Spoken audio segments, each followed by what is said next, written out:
Let's talk about the latest launched ZTE smartphone Blade V60 Smart with exquisite elegance.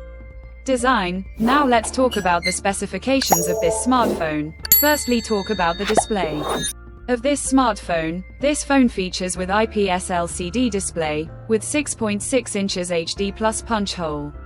Live island display, resolution of 720 by 1612 pixels, 20:9 aspect ratio, and with 90 Hz refresh rate. And now talk about the camera of this smartphone. The smartphone with dual camera setup on the rear that includes 50 megapixel main camera, along with AI camera. For selfies it has 8 megapixel front camera, video recording maximum 1080p at 30 fps on both rear and front camera. 4.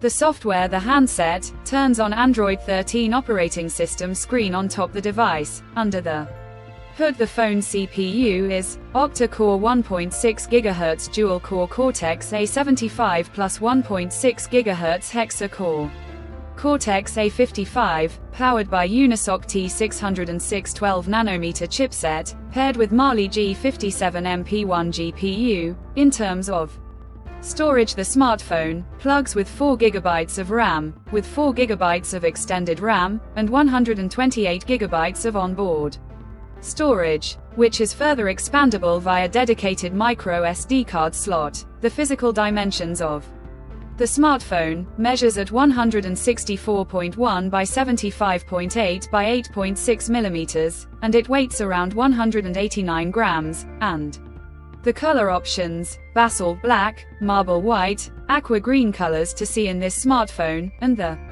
device comes backed by a massive 5000 mAh battery, with 22.5 watt fast charging support. Additionally, the smartphone also features side-mounted fingerprint sensor for biometric authentication, with face unlock. The connectivity option on the phone includes dual SIM 4G, dual-point Wi-Fi, Bluetooth 5.2, GPS, 3.5 mm headphone jack, USB Type-C charging port, and with NFC. So now let's have a look at the pricing details of the smartphone. The ZTE Blade V60 Smart has been priced in Pakistan for 4 GB plus 128 GB storage variant at 25,999 Pakistani rupees. Conclusion. So what do you guys think of this ZTE Blade V60 Smart smartphone? Do let us know in the comment section below and subscribe for more tech updates. Thanks for watching. We'll see you guys in our next video.